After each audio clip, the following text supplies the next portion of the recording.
വൈഷ്ണവരെ സംബന്ധിച്ച് വളരെയധികം പ്രിയപ്പെട്ട ഒരു സ്തോത്രമാണ് വിഷ്ണു സഹസ്രനാമ സ്തോത്രം. ഭഗവാൻ വിഷ്ണുവിനെ, കൃഷ്ണനെ പ്രകീർത്തിക്കുന്ന ഭഗവാന്റെ 1000 നാമങ്ങളാണ്. സ്തവം, സ്തുതി, സ്തോത്രം എന്നെല്ലാം പറയാം. ഭഗവാന്റെ നാമങ്ങളാണ്. ഭഗവാന്റെ ഓരോ നാമങ്ങളും മന്ത്രങ്ങളാണ്. ഭൗതികമായ വസ്തുക്കളുടെ നാമങ്ങൾ പറയുന്ന പോലെയല്ല ഭഗവാന്റെ നാമം. ഭഗവാന്റെ നാമത്തിന് മന്ത്രം എന്നാണ് പറയുക. അത് ഭഗവാന് തുല്യമാണ്. ഭഗവാന്റെ ശക്തിയെല്ലാം തന്നെ ഭഗവാന്റെ നാമത്തിലുണ്ട്. നാമിയും നാമവും രണ്ടല്ല, ഒന്ന് തന്നെയാണ്.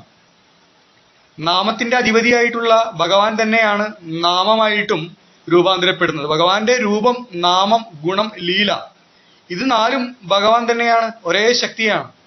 ഭഗവാനെ പൂജിക്കുന്നതിന് തുല്യമാണ് ഭഗവാന്റെ നാമത്തെ ജപിക്കുന്നത്, നാമത്തെയും പൂജിക്കുന്നത്, അർച്ചിക്കുന്നത്.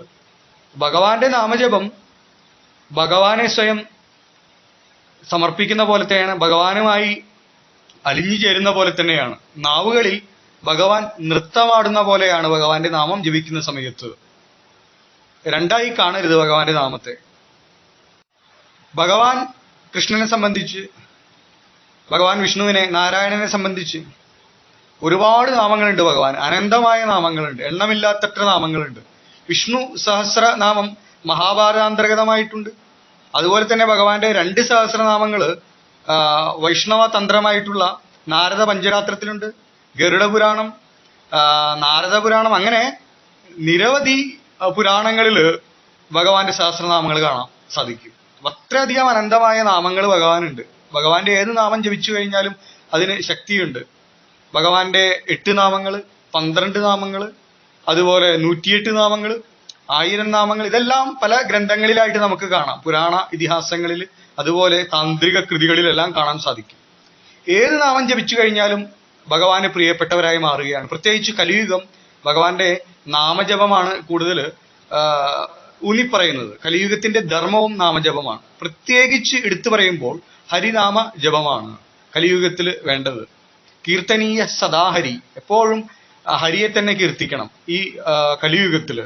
അത് മറ്റ് 3 യുഗങ്ങളിൽ എന്ത് ബലമാണോ ആത്യന്തിക ബലം നൽകുന്നത്, ആ ബലത്തെ കലിയുഗത്തിൽ കേവല നാമജപം കൊണ്ട് സാധിക്കും. മറ്റു യുഗങ്ങളിലെല്ലാം ഒരുപാട് ബുദ്ധിമുട്ടുണ്ടായിരുന്നു, ഒരുപാട് കാര്യങ്ങൾ ചെയ്യേണ്ടതായിട്ടുണ്ട് സാക്ഷാത്കാരം ലഭിക്കാൻ, മോക്ഷത്തെ ലഭിക്കാൻ. എന്നാൽ കലിയുഗത്തിൽ ഭഗവാന്റെ കേവല നാമജപം കൊണ്ട് തന്നെ നമുക്ക് പരമലക്ഷ്യത്തെ പ്രാപിക്കാൻ സാധിക്കും. അതുകൊണ്ട് നാമജപം കലിയുഗത്തിൽ വളരെയധികം പ്രാധാന്യമുള്ളതാണ്. വിഷ്ണു ഭക്തരെ സംബന്ധിച്ച് വളരെയധികം പ്രിയപ്പെട്ടതാണ് ഭഗവാന്റെ സഹസ്രനാമങ്ങൾ. പ്രത്യേകിച്ച് ശങ്കരാചാര്യ ഭഗവത്പാദർ ഒരേ ഒരു സഹസ്രനാമത്തിനെ ഭാഷ്യം രചിച്ചിട്ടുള്ളൂ. അത് മഹാഭാരതാന്തർഗതമായിട്ടുള്ള വിഷ്ണു സഹസ്രനാമമാണ്. ഭീഷ്മര് യുധിഷ്ഠിരന് ഉപദേശിക്കുന്ന രീതിയിൽ ഭഗവാൻ ശ്രീകൃഷ്ണൻ സാക്ഷിയായിട്ട് നിൽക്കുമ്പോഴാണ് ഭീഷ്മപിതാമഹർ യുധിഷ്ഠിരന് ഈ ഒരു സഹസ്രനാമത്തെ ചൊല്ലിക്കൊടുക്കുന്നത്. അങ്ങനെ ഒരു പ്രത്യേകതയുണ്ട്. അങ്ങനെയുള്ള ഈ ഒരു സഹസ്രനാമത്തെ, വിശ്വം വിഷ്ണു ഷക്കാരു എന്നാരംഭിക്കുന്ന ഈ സഹസ്രനാമത്തെയാണ് എല്ലാവർക്കും പ്രിയമായിട്ടുള്ളത്.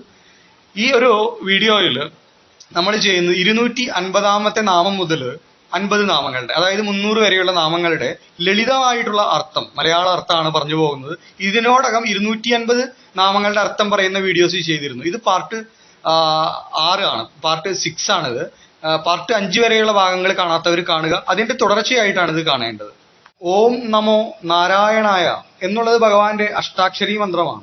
ഓം നമോ ഭഗവത്തെ വാസുദേവായ ഭഗവാന്റെ ദ്വാദശാക്ഷരി മന്ത്രമാണ്. അതുപോലെ ഭഗവാന്റെ ഷോഡശാക്ഷരി മന്ത്രമാണ് ഹരേ കൃഷ്ണ കൃഷ്ണ കൃഷ്ണ ഹരേ ഹരേ, ഹരേ രാമ രാമ രാമ ഹരേ ഹരേ. അതുപോലെ നാരായണ എന്ന് മാത്രം ജപിച്ചാലും, ശ്രീഹരി വിഷ്ണു എന്ന് മാത്രം ജപിച്ചാലും, രാമ എന്ന് മാത്രം ജപിച്ചാലും, കൃഷ്ണ എന്ന് മാത്രം ജപിച്ചാലും അതിന് ശക്തിയുണ്ട്. ഓംകാരം ചേർത്ത് ജപിക്കുമ്പോൾ അതിൽ ശക്തി ഒന്നുകൂടെ കൂടും. കാരണം ആ ഓംകാരം ഭഗവാൻ തന്നെയായിട്ടിരിക്കുന്നതാണ്. ഭഗവാൻ ഗീതയിൽ പറയുന്നു, അന്ത്യകാലത്തിൽ ഭഗവാനെ സ്മരിക്കുന്നതോടൊപ്പം തന്നെ ഓംകാരത്തെ സ്മരിക്കുക, ഓംകാരത്തെ ചൊല്ലുക. എന്നിട്ട് ദേഹം വിടുകയാണെങ്കിൽ ആ ദേഹി തീർച്ചയായും ഭഗവാന്റെ നാമത്തെ പ്രാപിക്കും, മോക്ഷം നേടും, ആത്യന്തികമായ ലക്ഷ്യത്തിൽ നേടും, പിന്നെ അവന് പുനർജന്മമില്ല എന്ന് ഭഗവാൻ പറയുന്നു. അപ്പോൾ ഓംകാരം ചേർത്ത് ഭഗവാന്റെ നാമം ജപിക്കുമ്പോൾ ശക്തി ഒന്നുകൂടെ കൂടുതലാണ്. ഇനി ഇല്ലെങ്കിൽ തന്നെ സ്തവരൂപത്തിലോ സ്തോത്ര രൂപത്തിലോ എങ്ങനെ വേണമെങ്കിലും നിങ്ങൾക്ക് ഭഗവാന്റെ നാമങ്ങൾ, കീർത്തനങ്ങൾ ആലപിക്കാം. അപ്പൊ അതില് സാക്ഷാൽ ഭീഷ്മപിതാമഹർ ചൊല്ലിക്കൊടുത്തിട്ടുള്ള, വ്യാസമഹർഷി മഹാഭാരതാന്തർഗതമായിട്ട് ഉൾക്കൊള്ളിച്ചിട്ടുള്ള, ഭഗവാൻ ശ്രീകൃഷ്ണൻ തന്നെ കേട്ട് വിലയിരുത്തിയ, ഭഗവാനും പ്രിയപ്പെട്ട ആയിട്ടുള്ള മധ്വാചാര്യർ ഭാഷ്യം രചിച്ച ഓരോ നാമങ്ങൾക്കും 100 അർത്ഥങ്ങൾ വെച്ച് ഭാഷ്യം രചിച്ച ശങ്കരാചാര്യ ഭഗവത്പാദർ ഭാഷ്യം രചിച്ച ഈ വിഷ്ണു സഹസ്രനാമത്തിന്റെ പ്രത്യേകത എടുത്ത് പറയേണ്ടതായിട്ടില്ലല്ലോ. ഒരുപാട് ആളുകൾ വർഷങ്ങളായിട്ട് ഇത് ജപിക്കുന്നുണ്ട്. പക്ഷെ പലർക്കും അതിന്റെ മലയാള അർത്ഥം അറിയില്ല. ലഘുവായ അർത്ഥം പോലും ലളിതമായ അർത്ഥം പോലും അറിയാത്ത പല ആളുകളുണ്ട്. അപ്പോൾ അങ്ങനെയുള്ള ആളുകളെ സംബന്ധിച്ച് നിത്യം ഹൃദയസ്ഥമാക്കി ചൊല്ലുന്ന പാരായണം ചെയ്യുന്ന വിഷ്ണു സഹസ്രനാമത്തോട് അതിയായ ഇഷ്ടമുള്ള പ്രണയമുള്ള അങ്ങനെയുള്ള കൃഷ്ണഭക്തർക്കായിട്ട് ഈ ഒരു വീഡിയോ സമർപ്പിക്കുകയാണ്. തീർച്ചയായും ഭഗവാന്റെ നാമങ്ങളുടെ അർത്ഥം അറിയാൻ ആഗ്രഹിക്കുന്ന ആളുകളെ സംബന്ധിച്ച് വളരെയധികം പ്രയോജനകരമായിട്ടുള്ളൊരു വീഡിയോ ആയിരിക്കും. 250 മുതൽ 300 വരെയുള്ള നാമങ്ങളുടെ അർത്ഥമാണ് നമ്മളിന്ന് നോക്കാൻ പോകുന്നത്. 251 നാമം ശുചിഹി എന്നാണ്, അഴുക്ക് പുരളാത്തവൻ എന്നർത്ഥം. 252 നാമം സിദ്ധാർത്ഥ എന്നാണ്, അതായത് കൃതാർത്ഥൻ, എല്ലാം തികഞ്ഞവൻ എന്നർത്ഥം. 253 നാമം സിദ്ധസങ്കല്പ എന്നാണ്, ആഗ്രഹങ്ങളെല്ലാം നിറവേറിയവൻ എന്നർത്ഥം. 254 നാമം സിദ്ധിദ എന്നാണ്, കർമാനുസാരം ബലം കൊടുക്കുന്നവൻ എന്നർത്ഥം. 255 നാമം സിദ്ധി സാധന എന്നാണ്, ഭക്തജനങ്ങളുടെ ക്രിയകൾക്ക് ബലം വരുത്തി കൊടുക്കുന്നവൻ എന്നർത്ഥം. 256 നാമം വൃഷാഹി എന്നാണ്, പുണ്യപ്രധാനങ്ങളായ ദിവസങ്ങളുള്ളവൻ എന്നർത്ഥം. 257 നാമം വൃഷഭ എന്നാണ്, ഭക്തജനങ്ങൾക്ക് എല്ലാ അഭീഷ്ടങ്ങളെയും വർഷിക്കുന്നവൻ എന്നർത്ഥം. 258 നാമം വിഷ്ണു എന്നാണ്, ലോകമൊട്ടക്കും വ്യാപിച്ചിരിക്കുന്നവൻ, പ്രപഞ്ചം മൊത്തം വ്യാപിച്ചിരിക്കുന്നവൻ എന്നർത്ഥം. 259 നാമം വൃഷപർവ എന്നാണ്, പരമപദത്തിലേക്ക് കയറുവാനുള്ള പുണ്യമാകുന്ന ഒതുക്കായിട്ടുള്ളവൻ എന്നർത്ഥം, പടികളായിട്ടുള്ളവൻ എന്നർത്ഥം. 260 നാമം വൃഷോദര എന്നാണ്, കൽപ്പാതിയിൽ ജീവജാലങ്ങളെ ഉള്ളിൽ നിന്നും പുറത്തേക്ക് വിടുന്നവൻ എന്നർത്ഥം.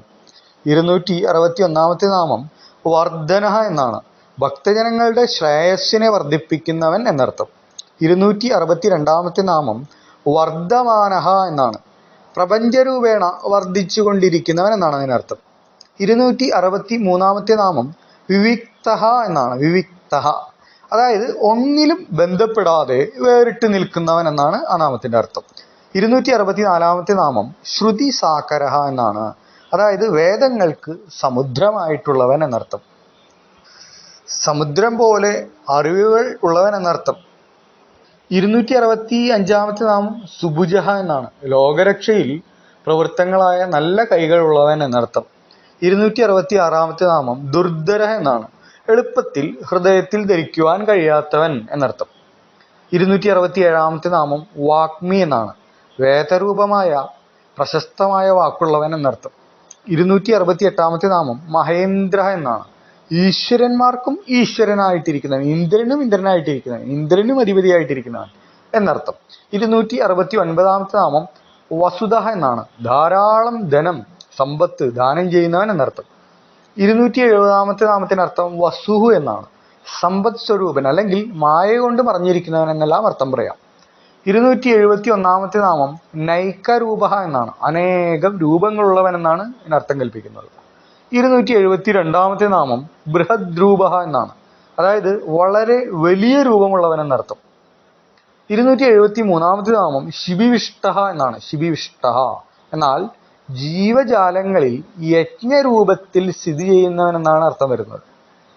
274 നാമത്തിനർത്ഥം സ്വയം പ്രകാശിക്കുകയും മറ്റുള്ളവയെ പ്രകാശിപ്പിക്കുകയും ചെയ്യുന്നവൻ എന്നാണ്, അതായത് നാമം ഏതാണ്?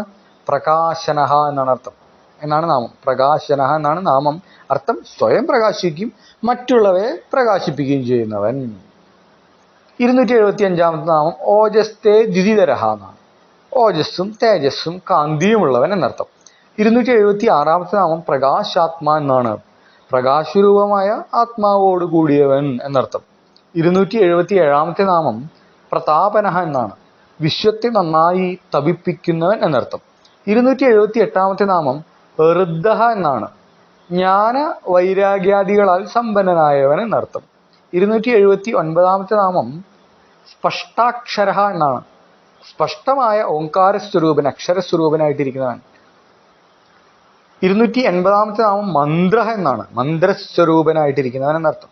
281 നാമം ചന്ദ്രാംശു എന്നാണ്, സംസാര സംതപ്തന്മാർക്ക് ചന്ദ്രകിരണങ്ങൾ പോലെ ആഹ്ലാദകാരിയായവൻ എന്നർത്ഥം. 282 നാമം ഭാസ്കരദ്യുതിഹി എന്നാണ്. സൂര്യന്റെ തേജസ് പോലെയുള്ള തേജസ്സുള്ളവൻ എന്നർത്ഥം. 283 നാമം അമൃതാംശുദ്ഭവ എന്നാണ്. ചന്ദ്രന്റെ ഉദ്ഭവസ്ഥാനമായവൻ എന്നർത്ഥം. 284 നാമം ഭാനുഹു എന്നാണ്. തിളങ്ങിക്കൊണ്ടിരിക്കുന്നവൻ, അതായത് ആദിത്യസ്വരൂപൻ എന്നെല്ലാം അർത്ഥം. 285 നാമം ശശിബിന്ദുഹു എന്നാണ്. ശശിബിന്ദുഹു ശശാങ്കസ്വരൂപൻ, ശശാങ്കസ്വരൂപനായിരിക്കുന്നവൻ. 286 നാമം സുരേശ്വര എന്നാണ്. ദേവന്മാരുടെ എല്ലാം ഈശ്വരനായിട്ടിരിക്കുന്നവൻ. 287 നാമം ഔഷധം എന്നാണ്. സംസാരമാകുന്ന മഹാവ്യാധിക്ക്, മഹാരോഗത്തിന് ഔഷധമായിട്ടുള്ളവൻ എന്നർത്ഥം. 288 നാമം ജഗദഹ സേതുഹു എന്നാണ്. ലോകർക്ക് സംസാരസാഗരം കടക്കുവാൻ ചിറവരമ്പായിട്ടിരിക്കുന്നവൻ എന്നർത്ഥം. 289 നാമം സത്യധർമ്മ പരാക്രമ എന്നാണ്. അർത്ഥം യഥാർത്ഥമായ ജ്ഞാനവും പരാക്രമവും ഉള്ളവൻ എന്നർത്ഥം. യഥാർത്ഥ ജ്ഞാനവും പരാക്രമശാലിയുമായവൻ എന്നാണ് അർത്ഥം 289 നാമത്തിനർത്ഥം. ഇനി 290 നാമം ഭൂതഭവ്യ ഭവന്നാഥ എന്നാണ്. ഭൂതഭവ്യ ഭവന്നാഥ, ഭൂതഭാവി വർത്തമാന കാലങ്ങളിലെ ജീവജാലങ്ങളുടെ എല്ലാം നാഥനായിട്ടിരിക്കുന്നവൻ എന്നർത്ഥം. 291 നാമം പവനഹ എന്നാണ്. ശുദ്ധമാക്കുന്നവൻ, വായുസ്വരൂപനായിട്ടിരിക്കുന്നവൻ അഥവാ ശുദ്ധമാക്കുന്നവൻ. 292 നാമം പാവനഹ എന്നാണ്. പാവനഹ വായുരൂപേണ ചലിപ്പിക്കുന്നവൻ എന്നർത്ഥം. 293 നാമം അനലഹ എന്നാണ്. അഗ്നിസ്വരൂപൻ എന്ന് പറയാം, നിശ്ചലനായിരിക്കുന്നവൻ എന്ന് പറയാം, അങ്ങനെയെല്ലാം പറയാം. അനലഹ എന്ന നാമത്തിന് അർത്ഥം കൽപ്പിക്കാം. 294 നാമം കാമഹ എന്നാണ്. കാമഹ മോക്ഷച്ചുക്കളുടെ ഭൗതിക കാമനകളെ നശിപ്പിക്കുന്നവൻ എന്ന് വേണമെങ്കിൽ പറയാം. ഇല്ലെങ്കിൽ എന്തൊക്കെ ആഗ്രഹങ്ങളുണ്ടോ അതൊക്കെ സാധിപ്പിച്ചു കൊടുക്കുന്നവൻ എന്നും പറയാം. ഇനി മുമുക്ഷായവന് മോക്ഷം കൊടുക്കുന്നവൻ എന്നും പറയാം. ഏതേത് ആഗ്രഹങ്ങളനുസരിച്ച് അവൻ എല്ലാ ആഗ്രഹങ്ങളും ഭക്തന് സാധിപ്പിച്ചു കൊടുക്കുന്നവനാണ് ഭഗവാൻ. അതുകൊണ്ട് കാമഹ എന്ന് ഭഗവാന്റെ നാമം. 294 നാമം. 295 നാമോ കാമകൃത് എന്നാണ്. കാമകൃത് ഭക്തന്മാരുടെ ആഗ്രഹത്തെ പൂരീകരിക്കുന്നവൻ എന്നർത്ഥം. 296 നാമം കാന്ത എന്നാണ്. അതിസുന്ദര സ്വരൂപനായിട്ടിരിക്കുന്നവൻ എന്നർത്ഥം. അതിസുന്ദര സ്വരൂപൻ, ആകർഷണീയനായവൻ, ഇത്രയും സുന്ദര സ്വരൂപൻ. കൃഷ്ണൻ എന്ന നാമത്തിനർത്ഥം നമ്മൾ മുൻപ് പറഞ്ഞിട്ടുണ്ടല്ലോ. എന്താണ്? ആകർഷിക്കുന്ന, എല്ലാത്തിനെയും ആകർഷിക്കുന്ന, തന്നിലേക്ക് ആകർഷിക്കുന്നവൻ. അല്ലെങ്കിൽ ജീവാത്മാക്കളെ പരമാത്മാവായ ഭഗവാനിലേക്ക് ഭഗവാൻ ആകർഷിക്കുന്നു. അതുകൊണ്ട് ഭഗവാനെ കൃഷ്ണൻ എന്ന് പറയുന്നത്. അതേപോലെയാണ് കാന്ത എന്ന് പറയുമ്പോൾ അതിസുന്ദര സ്വരൂപൻ, ആകർഷിക്കുന്ന, അത്രയും സൗന്ദര്യമുള്ള ആണ് ഭഗവാന്റെ സൗന്ദര്യത്തെയാണ് ഇവിടെ ഈ നാമത്തിൽ കൂടെ വർണ്ണിക്കുന്നത്. കാന്ത. 296 നാമം. 297 നാമം കാമഹ എന്നാണ്. ഭക്തന്മാരാൽ ആഗ്രഹിക്കപ്പെടുന്നവൻ. ഭക്തന്മാർക്കൊക്കെ ഭഗവാനെ പ്രാപിക്കുക എന്നുള്ളതാണ് ആഗ്രഹം. 298 നാമം കാമപ്രദഹ എന്നാണ്. ഭക്തജനങ്ങൾക്ക് അഭിലാഷങ്ങളെല്ലാം നൽകുന്നവൻ. എന്തൊക്കെ അഭിലാഷങ്ങളുള്ള, ആഗ്രഹങ്ങളുള്ള അതൊക്കെ പൂർത്തീകരിച്ചു കൊടുക്കുന്നവൻ. 299 നാമം പ്രഭുഹു എന്നാണ്. ചെയ്യാനും ചെയ്യാതിരിക്കാനും മറ്റു വിധത്തിൽ ചെയ്യാനും കഴിവുള്ളവൻ, എല്ലാത്തിനും സാധിക്കുന്നവൻ, എല്ലാം സാധ്യമായവൻ എന്നർത്ഥം. ഇനി 300 നാമം യുഗാധികൃത് എന്നാണ്. യുഗങ്ങളുടെ ആരംഭത്തെക്കുറിച്ചവൻ എന്നർത്ഥം. യുഗങ്ങളുടെ ആരംഭത്തെക്കുറിച്ചവൻ എന്നർത്ഥം. 300 വരെയുള്ള നാമങ്ങളാണ് നമ്മൾ പറഞ്ഞത്. 50 നാമങ്ങൾ, 250 മുതൽ 300 വരെ. ഇനി ബാക്കിയുള്ള നാമങ്ങളുടെ അർത്ഥം വരും വീഡിയോസിൽ നമുക്ക് ചെയ്യാം.